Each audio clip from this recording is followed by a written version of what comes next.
who are the true Brujah? Are they the descendants of the Diablerist Troile, or are they descendants from the bloodline of the pure, the original antediluvian Brujah? Let's talk about the true Brujah and the Brujah pretenders.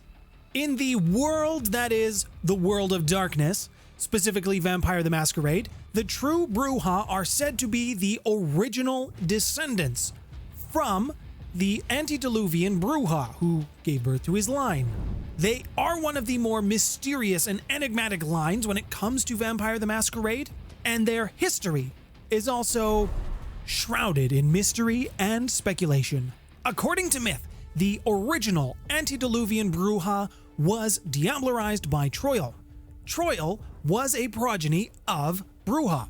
It should be noted that while Troile is not actually an antediluvian, when they diablerized Brujah and took the third generation status, this is how they gained their antediluvian status. And whether or not you refer to Troile as male or female doesn't really matter because there is some differences through the versions, but I will have more on Troile in a little bit. There are some who claim that the diablerie took place during the final days of the Second City. There is also a poignant difference between the true Brujah and the regular Brujah, the pretenders, in their attitudes towards life. The pretender Brujah, they are short-tempered, violent, anti-establishment types.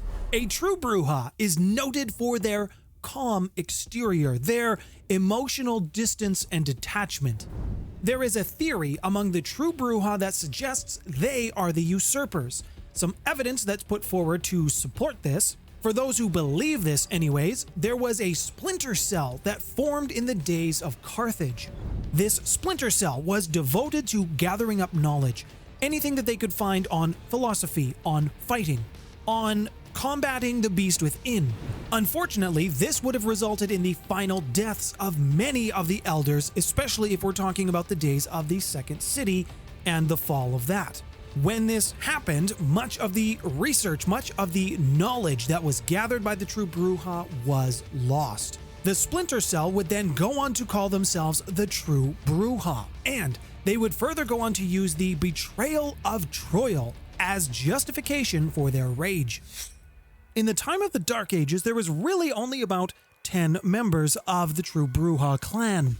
However, during this time, there was scholars, there was education and enlightenment. These avenues were being explored. This is when the true Brujah decided to embrace these scholars, embrace these philosophers, and adopt their ideas. Apart from adding new members to the clan, they went about their business as usual, researching, studying, philosophizing, being philosophers. Some of the true Brujah, they aligned themselves with the Salubri. Others took advantage of the War of Princes and used this opportunity to strike at the pretender Brujah.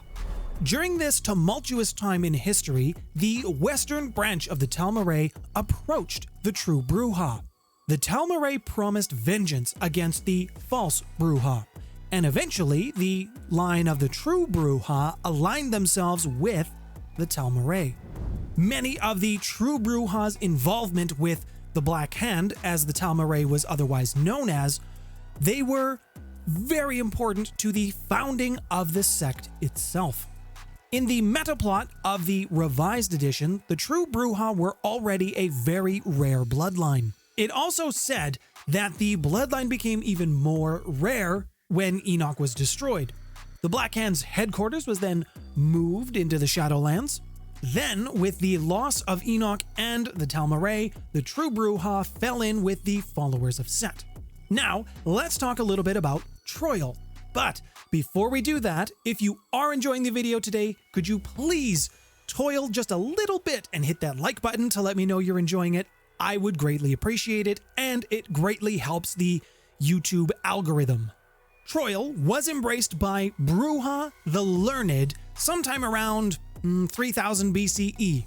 There was only one small problem with this, and that was the fact that Cain had barred any of his third generation vampires, the third generation children, from making vampires of their own.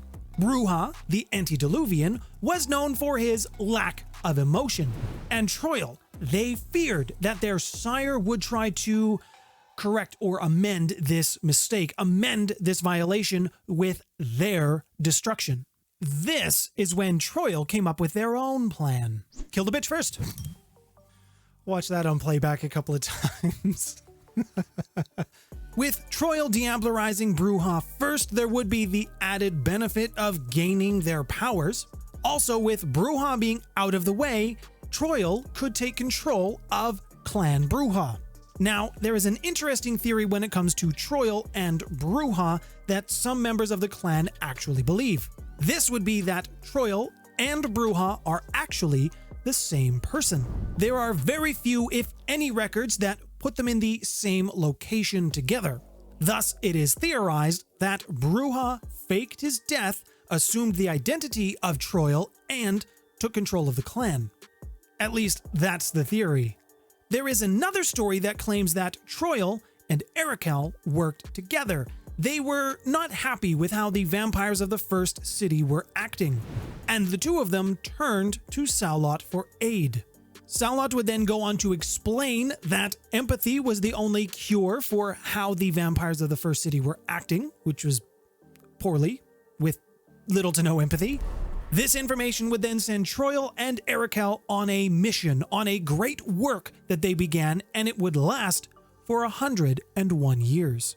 Once their great work was finished, they would then present it to Cain. It's said that from these works, the emotions that it brought from its audience, those who looked at their project, it is said that Cain was so moved by their work, by their research, that he forgave them their trespasses. Thus was the origin of the road to humanity. As for Troile themselves, they were defeated in the final battle for Carthage in 146 BCE. They were defeated in combat against the Romans. Some sources say that a very powerful Malkavian Methuselah of 4th generation used potent spells of dementation against Troile. If you ask a Bali, they'll tell you that Troile just descended into the earth, presumably using the Protean discipline, but they did this as an embrace to their lover Moloch, also a Bali Methuselah. After this was complete, the vampires of Rome, they sowed the ground with salt. They also enacted a ritual which would lock Troile and Moloch in their embrace together in the earth. As far as the modern clan of the True Brujah go, they are philosophers. They like to debate. They gain respect by increasing their knowledge, winning debates, carrying on advanced research. Most True Brujah see the mind is more important than the body. It's not that they think the body is unimportant. The body is very useful as a tool for being in shape and having strength to do things, but it's the mind that allows you to reach peak performance. And in order to reach this perfection, one must be very knowledgeable around a very wide array of topics. The more you know, the better. Enemies of the True Brujah will find that there is no one as relentless in their pursuit for vengeance. There is no one as resourceful as a True Brujah. Having said that, a True Brujah does not deal well with crisis. Whenever there's strong emotions present, because they've worked so hard to suppress those and not deal with them, whenever strong emotion presents itself, they don't really know what to do with this.